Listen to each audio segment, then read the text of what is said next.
Yes, the Philadelphia Union have been struggling, but Pat Noonan and FC Cincinnati do not care. Welcome, everyone, to today's edition of PHLY Union Podcast. I'm your host here today, JP Zapata. Renee Washington taking the night off here today. And, guys, we have a rough week, right? 2 matches in 1 week. First up, it's FC Cincinnati, a very, very familiar foe. And, of course, we got you with the correspondents from the other side. So from Cincinnati, please welcome Boston Brazzell, who writes and also is part of the podcasting network that is over at Cincy Soccer Talk, a dear friend, one of my favorite networks that we have here in the MLS. Mr. Boston, how are we doing here today? What's going on? Good, man. Thanks for having me. Appreciate it. I love being on and doing these type of things. And you guys are stepping it up a notch. You know why? Because you're covering the Wednesday show. No one ever covers the Wednesday show. Well, yeah. I mean, listen, for me, all these matches are super important. We always got to know what's going on. And right now, as we're going to talk about it, Boston, things in Philadelphia are not so sunny as the show once said, right? So it's been a rough season. We just got off the sell of Julian Carranza, which something or two about selling off your star striker as well. Sure. And so we're winless in the last 7 matches at home, which, as you know, Subaru Park has been a fortress for us. And so it's not the typical Union soccer. So it's in a dark place right now. And I'm curious to see how you view Philadelphia, because it's always interesting to see the perspective from the outside, Boston. Yeah, Philadelphia has been one of those teams that just defies the odds because of such a great program. I know, like, when we tried to first lure Jim Curtin away and then Pat Noonan, when Jim signed that contract extension and Philly locked him up, we tried to do so by saying, hey, imagine if you could have the Philly program with 4 times the money. Because we just wanted to splash more cash and do that. So that's how we ended up getting, Albright and Noonan. Also, Curtin's not going anywhere. So if you're gonna move up, you're gonna have to move out, unfortunately, for Philly, because I think those two were amazing, and your program is still amazing overall. To do what you guys do and not spend what teams in this league are spending is impressive. And I think Philadelphia's had a pretty good run of form there. And you have another star in Casey Sullivan that you get to keep for at least a year. Absolutely blown away. No, I'm not. I'm like Pat Noonan. Pat Noonan said earlier today that you cannot count Jim Curtin and his squad out, because he knows how to coach and he knows how to perform above whatever the level is. And he said, listen, I think his quote was, I'm not taking this any easier than I normally would be, because to do so is a lack of disrespect. And he also said he's still a big fan and he follows Philadelphia. And if we're not playing, he's cheering for you guys. So there you go. Listen, Pat is always welcomed here. Maybe not this current matchup, but listen, he's got a special at least a special place in my heart. Love the work that he's done. But yeah, I mean, it's interesting because Jim, when things were riding high, he's getting a lot of roses thrown at him. There was a point of time where people were even throwing his name around with the USMNT job. Yeah. And now the question has kind of lured up, a little bit nationally, but more so locally. Is Jim Curtin on a hot seat? And unfortunately, with the business and how it works, and he may be in that hot seat, but I don't think he should be. I think you guys know in Cincinnati his worth, and he's done a really good job. And it's tough to, when you have the type of model that the Union have, right? You find diamonds in the rough. This team has been playing as a collective unit over the past 3 seasons. That's why they were successful. And he's been that real leader, especially when you're going up against some teams that may have some more talent. He's been able to get the most out of these guys. But, sometimes it's tough after 3 years with the same team. It gets tough, Boston. I don't think you throw Jim Curtin away just because of the current, you guys rolled the dice. You rolled the dice on an aging roster that was playing well together. And the question was, do they have one more year? Here's the thing. If you would have hit the restart button this offseason and it's same situation, it wouldn't have gelled. Every fan would have been saying, we should have kept those guys together. You're damned if you do, damned if you don't. I still take Jim Curtin on a rebuild over half the coaching situations currently in the league. I agree with you, but you bring up a good point about spending money, right? Because I think the Union have created such a strong foundation that it can be duplicatable throughout the entire league. But I think one thing that I always talk about on our show here at PHLY Union is we have the foundation. But you see how teams like FC Cincinnati, the Columbus Crew, are spending money in a smart way. Like guys aren't breaking the bank on guys like Lionel Messi or Olivier Giroud, right? But you have a foundation. You guys know you have a vision of how you want to build a team, and you're putting in the money in that vision. And I want to hear from you from the Cincinnati perspective, because there are teams like Atlanta, right, Chicago, who spend money not in the smart ways. So from Cincinnati perspective, explain what it is to spend money in a smart way. For us, we have had some misses. In fact, our DP strikers have been misses mostly, if you think about it. We've let go of most of them at less than we've paid. Brandon Vasquez was the one that really soared, and we ended up selling at a profit. And guess what? We got him off of a draft trade with Nashville. Nashville stole him from Atlanta in a expansion draft and then gave him right to us for $100,000. So no one really saw his value there except our team. And that ended up working out long term. No, overall, I think it was getting a seasoned player to build your team around that we knew wouldn't leave. And that's Lucho Acosta. Lucho Acosta had already been in MLS, and then he went overseas and he hated it. And he got stuck over there in a league he didn't want to be in. And then he came back here and he's ready to chill. He's not clamoring to go back to Europe now. He doesn't want to go play for some league in Turkey or Mexico. He's happy. He loves it here, and he wants to just settle in and play many, many years here. And so then you take a team and you build it around him, and he find guys he plays well with, and that's kind of what we've done. Is we started with the piece and then built it around. Yeah, that's a good point, because when you guys first came in the league, you guys were dishing money, but it wasn't in the smart way. So you guys are a great example, because you guys have been on both sides of the coin, right? You've had some bad signings, but you've also had some really smart signings, and right now you guys have done a great job of building this up. So let's talk a little bit about the action on the pitch. Listen, Philly and Cincinnati have given us some great matchups, especially in the playoffs. So we first got to start it off. Was Mosqueda offsides? Was he offside last season? Going there, huh? Oh, man. I'm glad he was. But oh man, that was heartbreaking. I remember just sitting there. I was watching at a coffee shop here. They were playing the game, and I was just like, "We're gonna review this, right? We're gonna review this, right?" It never came. So it's only fair. You beat us the year before, so we're 1-1. That's right. You knocked us out of the playoffs. We knocked you out of the playoffs, and now we'll see what happens. That's right. Well, listen, you guys this year, I mean, you guys really, you kind of finished off where you were last year, right? 11 wins, 3 losses, 3 draws on the season. It's good for 36 points. You guys are still rolling. If Miami didn't have the stars that they had, you guys would be the tops of the East right now. And I think it's impressive too, because this is coming off of a heartbreaking Eastern Conference Finals loss. You guys get there, and I know exactly how you feel, because we were in the same boat after the 21 season, which ours hurt a little bit more because of COVID, right? But coming back the next year, coming in with that same hunger is always tough. People don't think about that, but you guys have come in with that same hunger, Boston. Yeah, and honestly, the big question in our offseason was what sucks about being successful, and you have this exact same problem in Philadelphia, is you have to start shedding players, because MLS just isn't that peak league. It's not, EPL or whatever, where players want to stay. So you're going to shed the good ones. And unfortunately, that's what happened. We lost Brandon. Barrial decided he had an all-star season himself, and he wanted to go play somewhere else as well. So how do you replace 2 of the, best 3 or 4 guys on your entire roster? And that's where Albright really hit a home run by finding the guys he had to replace him. And then not only that, just finding something that would still gel and get the chemistry in time, because they started out of the gate right where they left off with a whole new lineup. Then just good deals, right? Like getting Yedlin off Miami for pennies. Hell yeah. I mean, just amazing dealing there.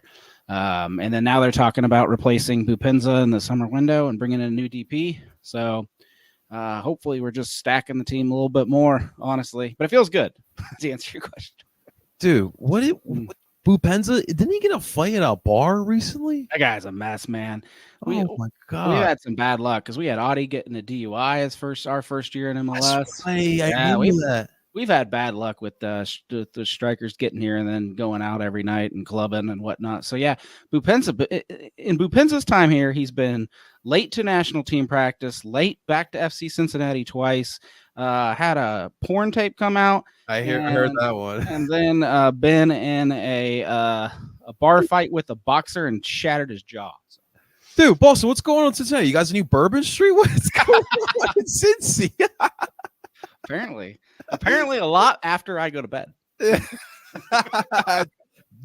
Good things don't happen late at night. That I learned that one for sure, man. That's so funny though.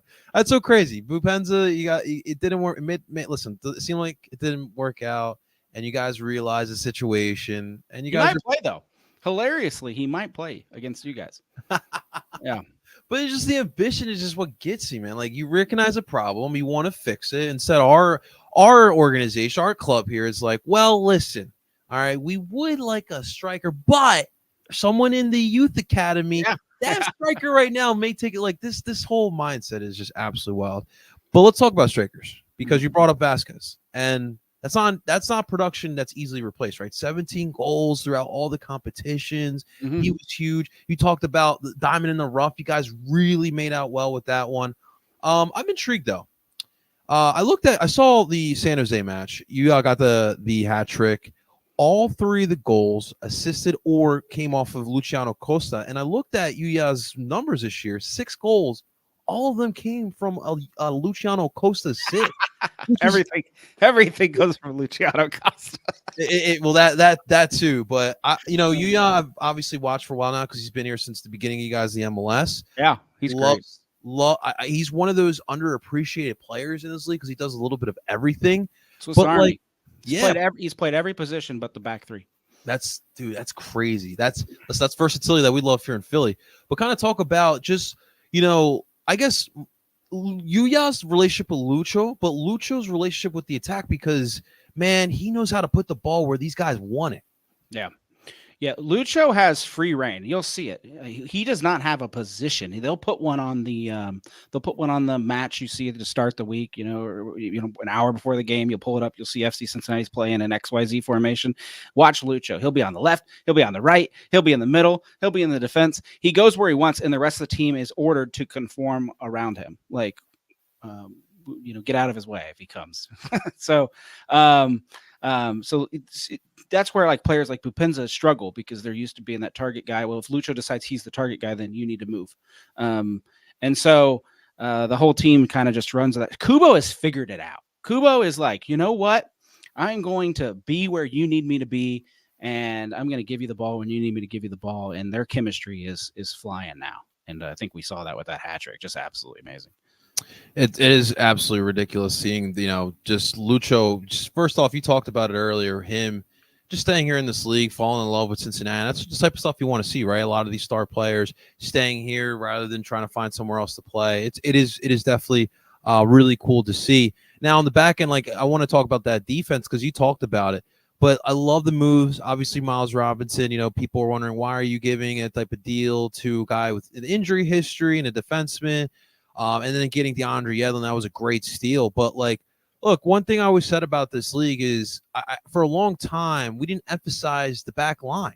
Everyone was trying to spend big money on attackers, which is great and all. Scoring goals are cool. But, that old cliche, right? Defense wins championships. And to an extent, defense will make you a competitive team. If you look at some of the best teams or at least playoff teams, they're solid on the back end there. So kind of talk about just like that nucleus, especially it's a little bit of change from last year, too, in that back end. Yeah, it was our weakest point. We obviously won the Supporter Shield last year, but the back line was the weak piece. We were doing phenomenal with Brenner and Vasquez, and then again Bupenza coming in a little bit later in the season, and Lucho Costa obviously, and our Barrial. So our attack, everything was phenomenal up there. But the back line last year was where we leaked and we lost games, and so this offseason that was the. In fact, going into this year, we're on our podcast like, man, the back line's the best it's been since we've gotten MLS, but what's going on up front? We're doing a little bit of panicking. Bringing in Miazga last year was amazing. Unfortunately, ended up costing us because he got suspended for that crew game. And then when you lose your captain, Acosta's captain, but the captain of the back line, the guy who runs the show back there against a team like the crew, we weren't able to keep up. But to add another U.S. men's national team with Miles Robinson, even if it's just for a year, was special. And I can't believe we did it. He had to want that because Atlanta offered him the exact same returning salary as we did, and he just chose us over Atlanta, which felt good. So that was just something special. Yedlin rounds it out back there. We still have Murphy, Hagland, and Kip Keller came over, so it's a pretty good core. It's important, man. It is important, especially in Noonan's system. I mean, obviously we know his system very well here, but obviously it's tweaked a little bit since here in Philadelphia. Are you guys still running that 3-back set? Oh, yeah. So Miazga got hurt last game. He went sliding into the San Jose's pitches, what I would not call high quality over there. No, not at all. So he bit it, chasing a ball that went over the top and trying to shut down a pretty good chance for San Jose, to be honest with you, and slid his tibula right into the goalpost. And so when I understand, it was a pretty big laceration on his foot. They're saying he possibly could be out for a little while. So we'll see. If he broke some bones or ripped something, he's in trouble. Okay. All right. Well, Boston, let's talk a little about tomorrow's match, right? So what can you envision happening here between Philadelphia and Cincinnati? What should Philly fans expect from FC Cincinnati? And throw a score prediction too, if you can. Sure. Well, all of a sudden we're scoring more, so it's confusing to me. We used to win every game by 1 goal, and now we're scoring 3 to 4. And I don't know what Pat Noonan's doing about that. He semi-changed his philosophy. I really just think with the combination of Yedlin and Oriano, and even like our center backs at times running forward, we've become a pretty aggressive team. So you'll see FC Cincinnati taking insane chances at times and putting bodies forward. We do not play crosses in. When you have a player like Lucho Acosta, you try to force your will in the box. When we score, we usually run it down your throat in the middle, and try to either Acosta will have your defenders will block it, and then the ball will bounce around for some scary moments, or you'll just recover and kick it back out, and we'll try it again. So that's how FC Cincinnati plays. We're not a big in from the wing team. Okay. All right. And the final score prediction? Ooh, that's a toughie. I think I'm going to give it. Is your big star gone yet? So Carranza, for what we are expecting, he has played his last match with the Philadelphia Union. I don't even think he traveled. No, he definitely didn't travel because he put up a picture last night. He was at the Phillies game when everyone I think traveled yesterday or this morning. But yeah, he's definitely done. Keep in mind as well, there's still no Andre Blake, which, as you know, pretty big. He's been out for like at least 2 months now. It's been Oliver Zeman, which has been solid, but just the psyche with the team as a whole has been off. No Alejandro Bedoya tomorrow either. He's already suffered his first injuries this season. Oh no. It's just kind of like it is a little bit of a mess. So we're going to see there on the bench is going to be it's young as it's been since our front office, they love to preach that youth academy building from within. Well, here you go. We'll see what this academy is all about. I saw CJ Only, who's at one other academy piece. David Vasquez probably going to travel with the team as well. Yeah. It's looking like that. It's the Uhre show up top. I'm assuming we're still going to run with 2 in the up top. Also no Gazak because obviously Euros are going on. No Brujo Martinez, Copa America getting started shortly. So it's thin. It's going to be a little bit different here. You still have Kai Wagner, Jack Elliott, and Jakob Glezis, but even with those 3 who were Defensive Player of the Year candidates a couple seasons ago, this defense has still not been good. It's been the defense has been the main concern, but it's been everything, honestly. Because there'll be matches where our attack looks good, they're getting good chances, and there's some other ones where they're just not doing enough, right? So it's just been that type of season for us, Boston. All right, Wednesday, you're going to score. Both our starting center backs are out, so you're looking at our slower guys. I like it. Kip Keller, Nick Hagland, and Ian Murphy are probably our center backs, which don't inspire a lot of. Put your fastest guys in. That's what I'm telling you right now. If you want to win that game, I think it'll be 3-2. Okay, 3-2, 3-2 Cincy. Yeah. I'll say 2-1 Cincinnati. I think Cincinnati can, will win here. I just don't know where we're at with the U. It's just not looking good going to Cincinnati. What's TQL like on a midweek match? Guys get good crowds out there? Yeah, it'll be full or close to it. Okay. Listen, Cincinnati's hot right now. The Reds are catch some heat lately. Cincinnati, one of the best teams in MLS. Yeah. No, if they're playing on Wednesday, I haven't looked to see where they're at. But if they're playing with oh shoot, why is he slipping my brain? The stud that they have right now, De La Cruz. Yeah, De La Cruz. If he's in town, you could possibly see like 60,000 plus people downtown Cincinnati for two sports. I saw that for baseball and soccer. I saw the crowd for the bobblehead. Yeah, that was insane, right? That's cool, man. That's cool. Yeah, we'll be over 20,000 for sure. Well, we have to be because our season tickets are sold out. So there we go. It's I think it's like 22,000 season tickets no matter what. So we'll be there. We'll be good. Very nice, very nice. You've been catching up on the Euros. You've been watching it? Not a whole lot, honestly. Okay. I'm a MLS guy through and through. Love it. So I'm assuming you're excited for Copa America. Yeah. I'll watch our boy play down there, Miles Robinson, and there you go. We've been lucky enough to have somebody playing for US for a while now, and I don't think we're missing too many other players, which is nice. In previous years, like last year when international duty rolled around, we missed like 4 or 5 guys. It happens when you're good too. That's another one of those problems, man. But now, listen, this summer is what us soccer fans, especially in America, it's what we dream about, right? Like there's soccer every day. Yeah. You know, as I'm getting done work this morning, put on a little Portugal, Czech Republic. You know, it's awesome. Then you got Copa America coming here. MLS is still going on. Olympics too. Oh God, this is what we dream for, boss. This is what we dream for, man. It's gonna be fun, man. A lot of fun. Well, Boston, listen, we really appreciate you coming on here, man. Let the people know where they can find you, though. Yeah, sure. You can check us out at Cincy Soccer Talk or CincinnatiSoccerTalk.com. We keep the site hopping pretty good all week long with different things. We've got 3 podcasts you can check out. We have a show kind of like this where we hang out with somebody from the other side, and then we also have kind of like if you're like a stats nerd and like want to talk about formations, I'm not one of those people, but if you are, like, we found out that like our basic show, there was a couple people that wanted to take it to the next level. So we have a show called Talking Tactics out now that is all deep dive with like a former FC Cincinnati player and a former coach of like a college team. And that's, it's up here for me. I love it, man. That's awesome. Listen, Cincy Soccer Talk, always doing great work, always putting in that hard work as well, which I always appreciate, man. So, guys, if you're getting a little itch, want to know a little about FC Cincinnati, make sure you guys are showing love and support, and thank you to Boston as well. That's going to do it for this edition of PHLY Union. We'll be back. We'll keep an eye. We'll maybe have some more content later on this week. I will see. If not, we'll see you live on Monday afternoon when Renee and I will be back in the studio. But until then, thank you again to Boston and Cincy Soccer Talk again. We'll catch you guys next week. Until next time, ladies and gentlemen, Dupe on.